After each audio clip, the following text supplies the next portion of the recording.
దక్షిణ కొరియాపై కల్లోలం సృష్టిస్తున్న Covid record స్థాయిలో 6,21,328 పాజిటివ్ కేసులు నమోదవగా 429 మంది మృతి.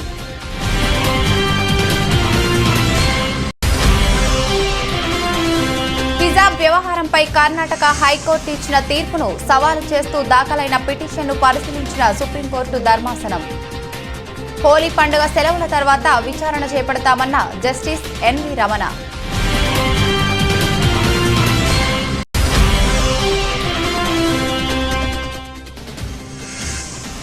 ఆర్టీసీలో 1,852 కారుణ్య నియామకాలను చేపట్టేందుకు ముఖ్యమంత్రి వైఎస్ జగన్మోహన్ రెడ్డి ఆదేశాలు ఇచ్చినట్లు వెల్లడించిన రవాణా సమాచార శాఖ మంత్రి పేర్ని వెంకట్రామయ్య.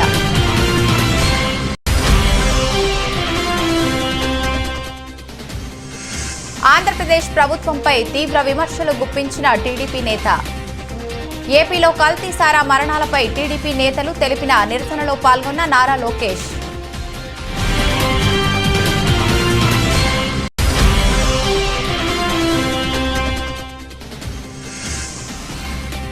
సికింద్రాబాద్ నియోజకవర్గాన్ని అన్ని విధాలా అభివృద్ధి చేస్తూ ఆదర్శ నియోజకవర్గంగా తీర్చిదిద్దుతామని స్పష్టం చేసిన ఉపసభాపతి పద్మారావు.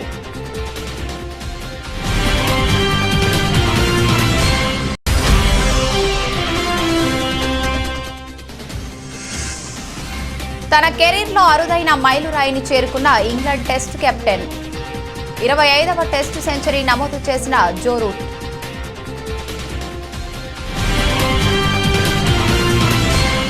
హమ్మయ్య, కరోనా మహమ్మారి తగ్గుముఖం పట్టింది అని అనుకునేలోపే రూపు మార్చుకొని మళ్లీ పంజా విసురుతోంది. కరోనా ఉద్భవించిన చైనాలో ఎన్నడూ లేని విధంగా కొత్త కేసులు నమోదవుతున్నాయి.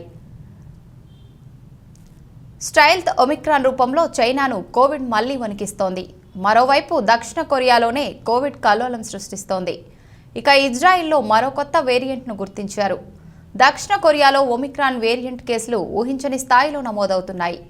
గురువారం ఒక్కరోజే కొత్తగా 6 లక్షల కేసులు వెలుగు చూశాయి. ఇప్పటి వరకు ఇంత భారీగా రోజువారీ కేసులు నమోదవటం ఇదే తొలిసారి.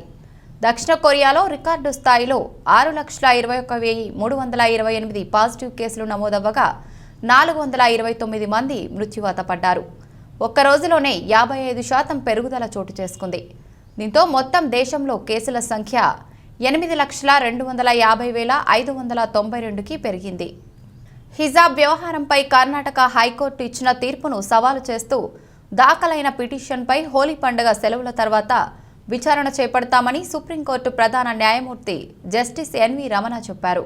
కొందరు విద్యార్థుల తరపున సీనియర్ అడ్వకేట్ సంజయ్ హెగ్డే దాఖలు చేసిన పిటిషన్ను జస్టిస్ ఎన్వి రమణ నేతృత్వంలోని సుప్రీంకోర్టు ధర్మాసనం బుధవారం పరిశీలించింది. రాబోయే పరీక్షలను దృష్టిలో పెట్టుకుని హిజాబ్ అంశంపై వెంటనే విచారణ ప్రారంభించాలని సంజయ్ హెగ్డే కోరారు. జస్టిస్ ఎన్వి రమణ స్పందిస్తూ విద్యాసంస్థల్లో హిజాబ్ ధారణ వ్యవహారాన్ని మరికొందరు సైతం లేవనెత్తారని, హోలీ సెలవుల తర్వాత దీన్ని వివరించాల్సిన పిటిషన్ల జాబితాలో చేరుస్తామని పేర్కొన్నారు. ముఖ్యమంత్రి వైఎస్ జగన్మోహన్ రెడ్డి ఆదేశాల మేరకు ఆర్టీసీలో 1,852 కారుణ్య నియామకాలను చేపట్టేందుకు ఆదేశాలు ఇచ్చినట్లు రవాణా సమాచార శాఖ మంత్రి పేర్ని వెంకట్రామయ్య వెల్లడించారు. బుధవారం సచివాలయంలోని మీడియా పాయింట్ వద్ద ఆర్టీసీ ఎండీ ద్వారకా తిరుమలరావుతో కలిసి ఆయన విలేకరులతో మాట్లాడారు. ప్రభుత్వంలో విలీనం అనంతరం ఆర్టీసీలో అద్భుతమైన మార్పులు వచ్చాయని చెప్పారు. 2015కు ముందు సర్వీసులో ఉంటూ మరణించిన ఆర్టీసీ సిబ్బంది కుటుంబాలలో 385 మందికి తాము అధికారంలోకి వచ్చిన వెంటనే కారుణ్య నియామకాల కింద ఉద్యోగాలు ఇచ్చినట్లు గుర్తు చేశారు. వీరితో పాటు 2016 నుంచి మరణించిన ఉద్యోగుల కుటుంబాలలో మరో 896 మందికి, 2020 నుంచి మరణించిన వారిలో 956 మందికి, మొత్తం 1,852 మందిని కారుణ్య నియామకాల కింద ఆర్టీసీతో పాటు గ్రామ, వార్డు సచివాలయాల్లో జిల్లా కలెక్టరేట్ పరిధిలోని 40 శాఖల్లో భర్తీ చేయనున్నామని, ఈ మేరకు కలెక్టర్లకు కూడా ఆదేశాలు జారీ చేశామని తెలిపారు. కారుణ్య నియామకాల గురించి ఆర్టీసీ ఉద్యోగస్తులకు కానీ అట్లాగే రాష్ట్ర ప్రజలందరికీ మీ అందరి ద్వారా తెలియజెప్పేది ఏంటంటే, జగన్మోహన్ రెడ్డి గారి ప్రభుత్వం వచ్చిన తర్వాత 2015వ సంవత్సరం వరకు మృతి చెంది అలా ఆర్టీసీ కార్మికులు ఎవరైతే మృతి చెందారో వారి కుటుంబాలకి ఉద్యోగ నియామకాలు అంటే కారుణ్య నియామకాలు చేయకుండా ఉన్నటువంటి 385 మందికి అంటే 2015 కన్నా ముందు చనిపోయి వారికి కుటుంబంలో ఎవరికి ఉద్యోగాలు ఇవ్వనటువంటి వారికి 385 మందికి జగన్మోహన్ రెడ్డి గారి యొక్క అనుమతి మేరకు 2019వ సంవత్సరంలోనే మా ప్రభుత్వం రాగానే జగన్మోహన్ రెడ్డి గారి యొక్క ఆదేశాల మేరకు 385 మందికి ఆర్టీసీలోనే నియామకాలు చేయటం జరిగింది. అలాగే 2016 జనవరి దగ్గర నుంచి జగన్మోహన్ రెడ్డి గారి ప్రభుత్వం వచ్చే వరకు అంటే మా ప్రభుత్వం వచ్చే వరకు 896 మంది మరణించి అంటే ఆర్టీసీ ఉద్యోగం చేస్తూ మరణించి వారి కుటుంబంలో ఎవరికి జంగారెడ్డిగూడెంలో చోటు చేసుకున్న సహజ మరణాలను ఆసరాగా చేసుకుని శవ రాజకీయం చేస్తున్న చంద్రబాబుకు ఆయన కుమారుడు లోకేష్కు సిగ్గుండాలని ప్రభుత్వ విప్ కొరుముట్ల శ్రీనివాసులు పేర్కొన్నారు. అసెంబ్లీ మీడియా పాయింట్ వద్ద బుధవారం ఆయన మాట్లాడుతూ ఏమన్నారంటే ఈ మరణాలపై ముఖ్యమంత్రి సంబంధిత శాఖ మంత్రి క్లియర్గా స్టేట్మెంట్లు ఇచ్చినప్పటికీ జ్యుడిషియల్ ఎంక్వైరీ అడగటానికి నోరెలా వచ్చింది? 2.5 లక్షల కోట్ల బడ్జెట్ పెడితే దానిపై చర్చించకుండా ప్రశ్నోత్తరాలను జరగనివ్వకుండా ప్లకార్డులు తీసుకువచ్చి పథకం ప్రకారం టీడీపీ సభ్యులు పదే పదే సభను అడ్డుకుంటున్నారు. జంగారెడ్డిగూడెంలో చనిపోయిన వ్యక్తి కుటుంబ సభ్యులేమో తమ తండ్రికి మద్యం అలవాటు లేదంటుంటే టీడీపీ శవరాజకీయం చేస్తోంది. జనసేన అధినేత పవన్ కళ్యాణ్ ఇటీవల సభలో ఏదేదో మాట్లాడారని విమర్శించారు. తెలుగుదేశం వాళ్ళు ఇటీవల జరిగిన జంగారెడ్డిగూడెంలో ఏదైతే వాళ్ళ అపోహలు ఏదైతే ఉన్నాయో జరిగిన సంఘటన గురించి ఒక 4-5 డేస్ నుంచి హౌస్లో దాన్ని అనవసరమైన రాద్ధాంతం చేస్తూ సాధారణ మరణాలు సహజ మరణాలను శవరాజకీయాలుగా చేసి వాళ్ళు రాద్ధాంతం చేసిన తీరు మనందరం కూడా చూస్తున్నాం. క్లియర్ కట్గానే ముఖ్యమంత్రి గారు దానికి క్లియర్గా ఎక్స్ప్లెనేషన్ చెప్పాడు. కన్సర్న్ మినిస్టర్ స్టేట్మెంట్ ఇచ్చాడు.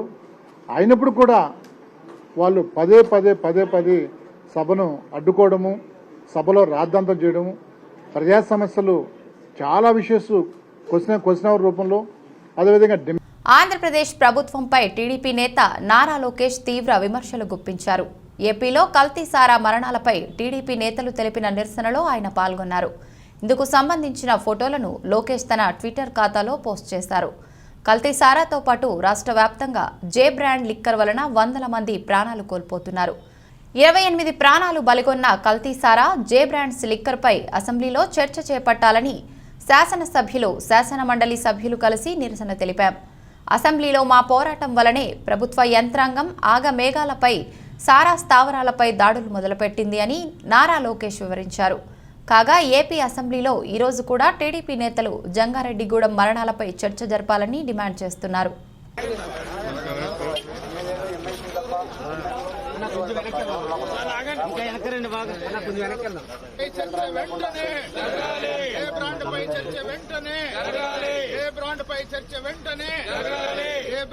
మృతి చెందిన 15 మందిపై చర్చ వెంటనే, ఏ బ్రాండ్ పై చర్చ వెంటనే, ఏ బ్రాండ్ పై చర్చ వెంటనే, ఏ బ్రాండ్ తాగి 15 మంది మృతి చెందినటువంటి మృతుల చర్చ, ఏ బ్రాండ్ పై చర్చ వెంటనే, ఏ బ్రాండ్ పై చర్చ వెంటనే, ఏ బ్రాండ్ పై చర్చ వెంటనే, ఏ బ్రాండ్ పై చర్చ వెంటనే, కల్తీ సారా మద్యంపై చర్చ వెంటనే, కల్తీ సారా మద్యంపై చర్చ వెంటనే, 42 మంది మృతిపై చర్చ వెంటనే, 42 మంది బడుగు బలహీన వర్గాల మృతిపై వెంటనే,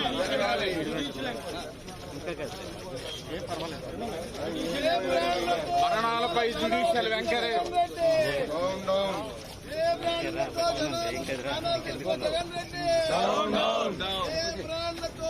ప్రాణాలు తీసిన జగన్ రెడ్డి, ఏ బ్రాండ్లతో జనాల ప్రాణాలు తీసిన జగన్ రెడ్డి, ఏ బ్రాండ్లతో జనాల ప్రాణాలు తీసిన జగన్ రెడ్డి, ఏ బ్రాండ్లతో జనాల గిరిజనుల కోసం 31 పథకాలను వైఎస్ జగన్ ప్రభుత్వం అందిస్తున్నట్లు డిప్యూటీ సీఎం పుష్ప శ్రీవాణి తెలిపారు. అమ్మఒడి పథకం కింద 2,86,379 మందికి గిరిజన మహిళలకు 843.80 కోట్ల రూపాయలను పంపిణీ చేస్తున్నట్లు పేర్కొన్నారు.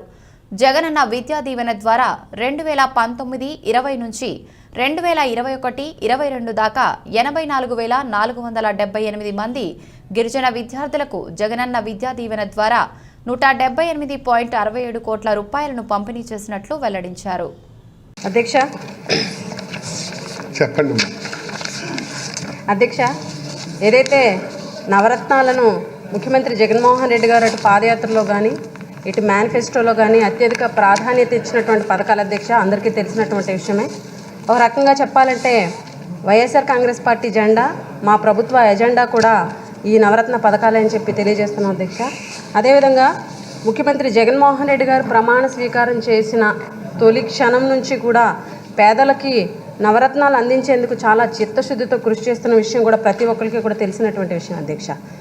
ఈరోజు ఈ నవరత్నాలు అనేవి మా గిరిజన ప్రాంతాల్లో నవశకాన్ని తీసుకొచ్చాయని చెప్పి చెప్పగలం అధ్యక్ష. ఎందుకు ఈ మాట అంటున్నానంటే అధ్యక్ష, ఆకలి తీర్చి అక్షరాలు దిద్దించి ఆహార భద్రతను కల్పించి ఆస్తినిచ్చి ఆసరా అందించి ఆరోగ్యశ్రీతో ఆయుష్ పెంచి అవసరాలన్నింటినీ కూడా ఇంటికి తెచ్చిన నవశకం ఈ నవరత్నాలతో మా గిరిజనులకి వచ్చింది అధ్యక్ష. ఈరోజు రాష్ట్రంలో ఉన్నటువంటి అన్ని గిరిజన ప్రాంతాల్లో కూడా ఈరోజు 30 వైఎస్ఆర్సీపీ అధికారంలోకి తర్వాత 1,35,000 మంది కార్యదర్శులు, 2,65,000 మంది వాలంటీర్లకు మొత్తం 4 లక్షల మందిని ఏకకాలంలో ఉద్యోగాలు ఇచ్చిన ఘటన సీఎం వైఎస్ జగన్ది అని కొనియాడారు. సచివాలయాల్లో అన్ని రకాల సేవలు అందుతున్నాయని రాష్ట్ర పంచాయతీరాజ్ శాఖ మంత్రి పెద్దిరెడ్డి రామచంద్రారెడ్డి అన్నారు. రిజిస్ట్రేషన్లు కూడా సచివాలయాల్లోనే జరుగుతాయన్నారు. జగనన్న తోడు కింద ఇప్పటి వరకు 3 విడతలు ఇచ్చామన్నారు. వైఎస్ఆర్ బీమా కింద ఇప్పటి వరకు 129.90 కోట్లు ఇచ్చామన్నారు. కోవిడ్ సమయంలోనూ వాలంటీర్లు సేవలందించారన్నారు. ముఖ్యమంత్రి గారు ఎన్నికల ముందు పాదయాత్రలో కానీ లేదంటే వారికి అనేక విజ్ఞప్తులు ఏవైతే అందాయో ప్రజల నుండి అవన్నీ కూడా దృష్టిలో పెట్టుకొని ఆ పాదయాత్రలో దాదాపు 3,648 కిలోమీటర్లు పాదయాత్ర చేసి ఒక సంవత్సరం పాటు వారు అనేక సమస్యలన్నీ కూడా అక్కడ అవగాహన చేసుకొని మనం పేదలందరికీ గ్రామాల్లో కానీ మున్సిపాలిటీస్లో కానీ ఒక వ్యవస్థను ఏర్పాటు చేసి అందరికీ కూడా సేవలు అవినీతి రహితంగా ఇవ్వాలని చెప్పి సత్వరమే వారికి అందే విధంగా చేయాలని చెప్పి ఈ సచివాలయ వ్యవస్థను తీసుకురావడం జరిగింది అధ్యక్ష. మరి దీంట్లో మనం చూసాం గత ప్రభుత్వం జన్మభూమి కమిటీలు పెట్టుకొని వారు అదే పనిగా వారికి కావాల్సిన వ్యక్తులకు వారికి కావాల్సిన వారి పార్టీ కార్యకర్తలకు ఆ విధంగా వారు సంక్షేమ పథకాలను కూడా ఒక సెక్షన్ ఆఫ్ ది సొసైటీకి ఇవ్వడం జరిగింది అధ్యక్ష. అట్లా కాకుండా ఈరోజు ముఖ్యమంత్రి గారు గ్రామ సచివాలయాలు దాదాపు 11,162, వార్డు సచివాలయాలు 3,842 కలిపి 15,004 సచివాలయాలను తీసుకొచ్చి ప్రతి గ్రామంలో. స్పీకర్ పోడియం వద్ద టీడీపీ సభ్యులు నినాదాలు చేస్తున్నారు. సభా కార్యకలాపాలను పదే అడ్డుకునే ప్రయత్నం చేస్తున్నారు. టీడీపీ సభ్యుల తీరును వైఎస్ఆర్సీపీ ఎమ్మెల్యే అంబటి రాంబాబు తప్పుబట్టారు. సభలో రోజు గందరగోళం సృష్టించాలన్నదే టీడీపీ లక్ష్యం అంటూ మండిపడ్డారు. టీడీపీ సభ్యులు సభను సజావుగా సాగనివ్వరని, చంద్రబాబు ఆదేశాల మేరకే వారు ఆందోళన చేస్తున్నారని అంబటి రాంబాబు దుయ్యబట్టారు. అధ్యక్ష, please allow me to speak. Please అధ్యక్ష, నేను అధ్యక్ష ప్లీజ్ అధ్యక్ష అధ్యక్ష అధ్యక్ష వాళ్ళు మాట్లాడండి సార్. అధ్యక్ష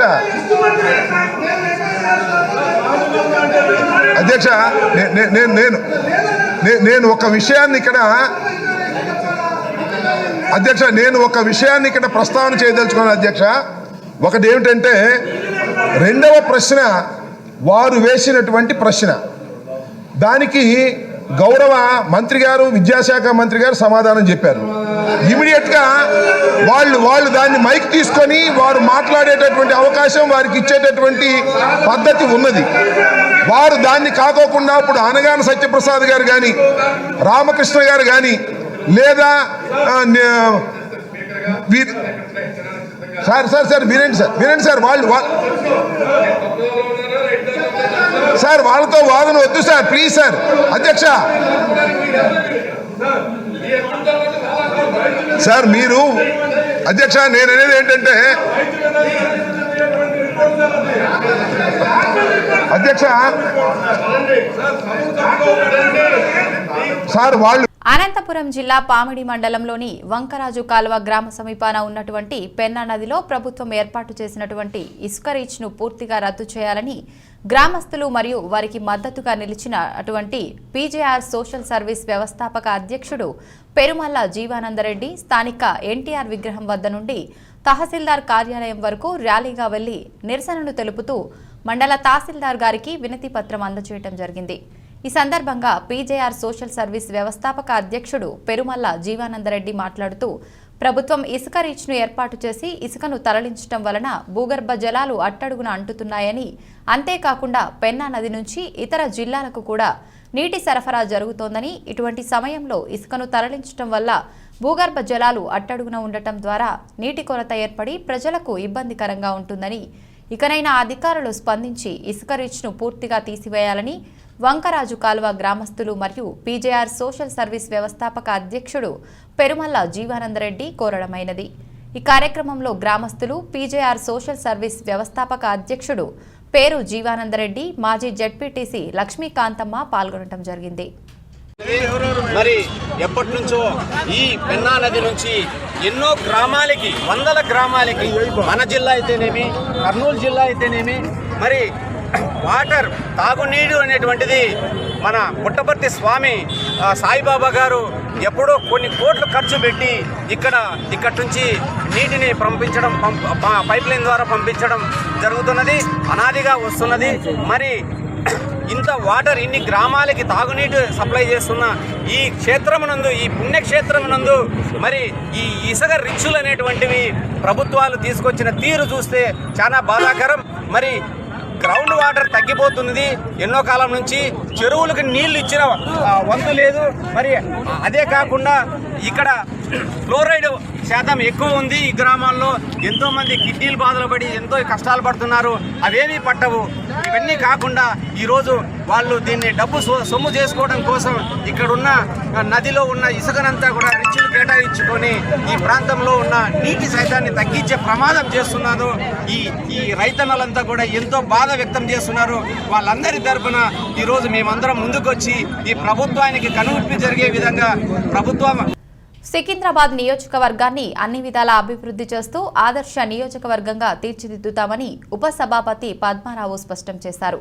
తెలంగాణ ప్రభుత్వం నిరుద్యోగ యువత కోసం ఉద్యోగాల భర్తీకి ఆమోదం ఇచ్చిన నేపథ్యంలో యువత ఉద్యోగాలు పొందేందుకు నూతనంగా కోచింగ్ సెంటర్ ఏర్పాటు చేసి వారికి సహకారాన్ని అందజేస్తామని అన్నారు. నియోజకవర్గ వ్యాప్తంగా ఉన్న విద్యార్థుల భవిష్యత్తు కోసం ఉన్నత స్థాయికి చేరుకోవాలన్న ప్రధాన ఉద్దేశంతో నూతనంగా కోచింగ్ సెంటర్ ఏర్పాటు చేసి వారికి చేయూత అందిస్తామని అన్నారు.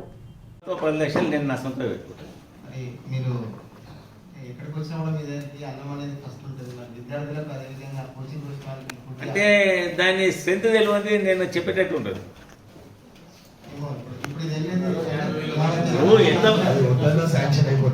ఫుడ్ కూడా పెట్టాం.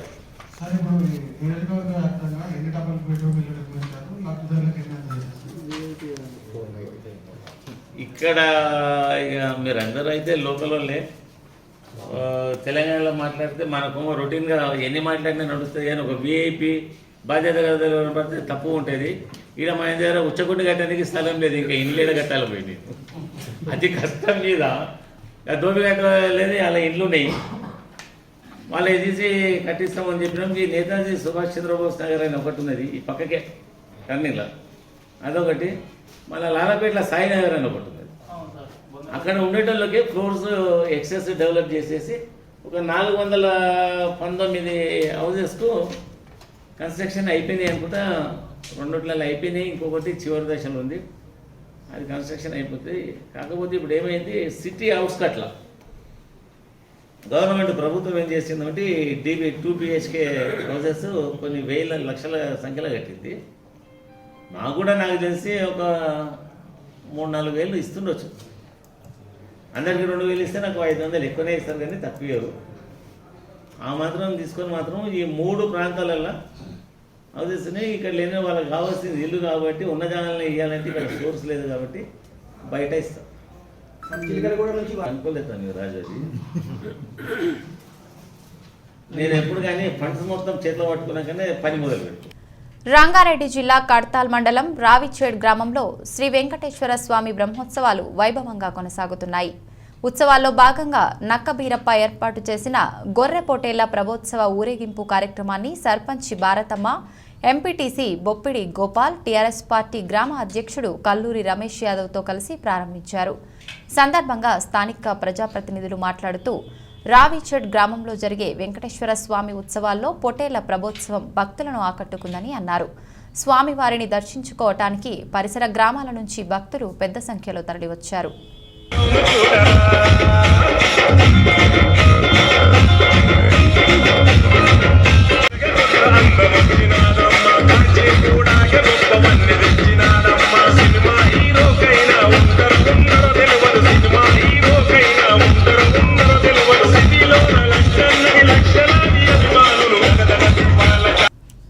పటాన్ చెరువు నియోజకవర్గంలోని ఇస్నాపూర్ శివారులోని సర్వే నెంబర్ 251లోని దాదాపు 880 చదరపు గజాల స్థలం మదీనాగూడకు చెందిన ఎం సునంద 2000 సంవత్సరంలో కొనుగోలు చేసింది.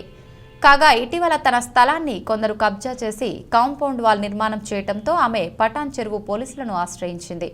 అయితే నకిలీ డాక్యుమెంట్లు సృష్టించి లక్ష్మారెడ్డి, ఖలీల్, చంద్రశేఖర్ రెడ్డి, అభయ్, చాకలి గణేష్, ప్రవీణ్ రెడ్డి, అనంత, శివ, ప్రకాష్లు పథకం ద్వారా సదరు స్థలాన్ని నకిలీ పత్రాలు, ఆధార్ కార్డులు సృష్టించి దాదాపు 5 కోట్లకు ఇస్నాపూర్కు చెందిన మహమ్మద్ అలీకి విక్రయించారు.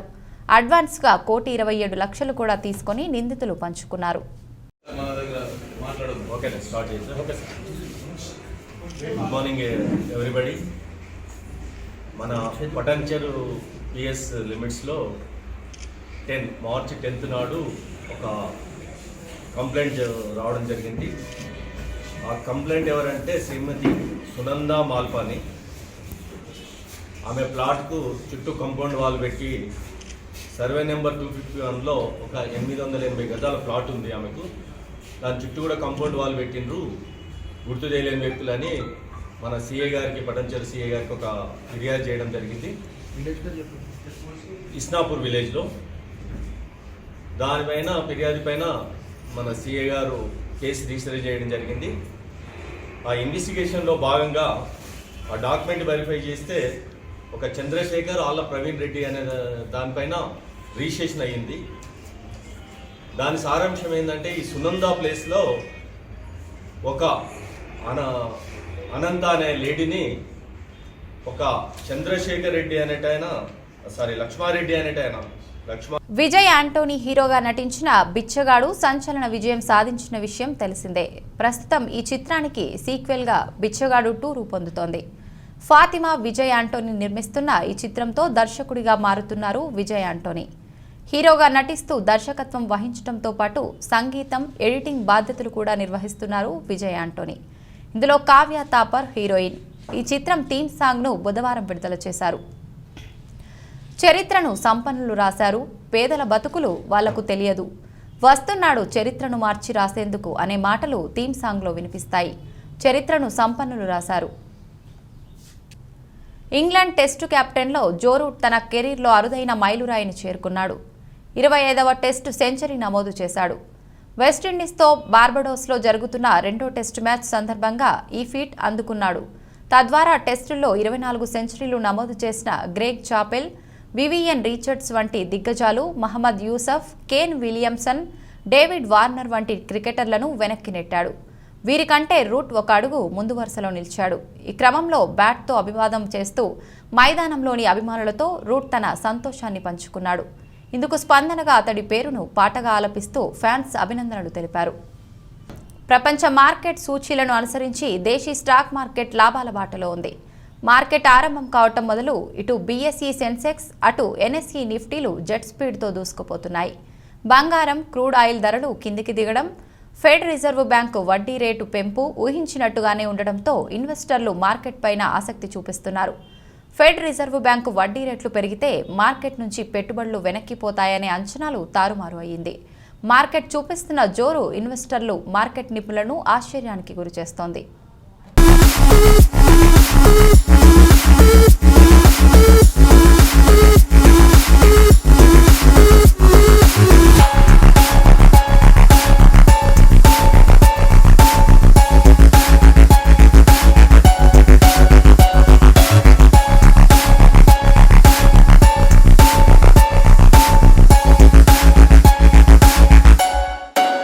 బులెటిన్ ముగించే ముందు హెడ్లైన్స్ మరొకసారి. దక్షిణ కొరియాపై కల్లోలం సృష్టిస్తున్న కోవిడ్. రికార్డు స్థాయిలో 6,21,328 పాజిటివ్ కేసులు నమోదవగా 429 మంది మృతి.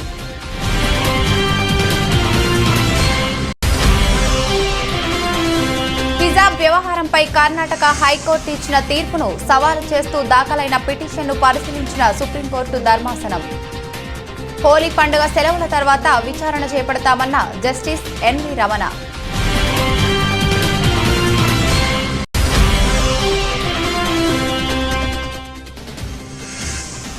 ఆర్టీసీలో 1,852 కారుణ్య నియామకాలను చేపట్టేందుకు ముఖ్యమంత్రి వైఎస్ జగన్మోహన్ రెడ్డి ఆదేశాలు ఇచ్చినట్లు వెల్లడించిన రవాణా సమాచార శాఖ మంత్రి పేర్ని వెంకటరామయ్య.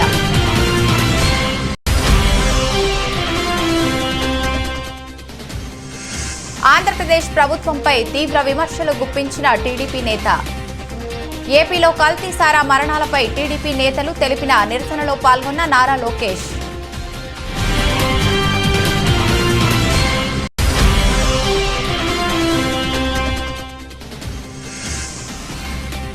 సికింద్రాబాద్ నియోజకవర్గాన్ని అన్ని విధాలా అభివృద్ధి చేస్తూ ఆదర్శ నియోజకవర్గంగా తీర్చిదిద్దుతామని స్పష్టం చేసిన ఉపసభాపతి పద్మారావు.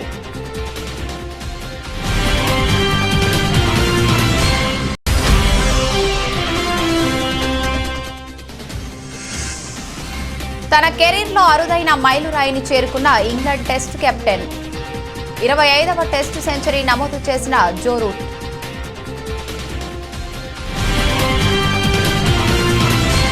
ఇది వాల్టి బులెటిన్. మరొక బులెటిన్లో మళ్ళీ కలుసుకుందాం. అంతవరకు సెలవు. నమస్కారం.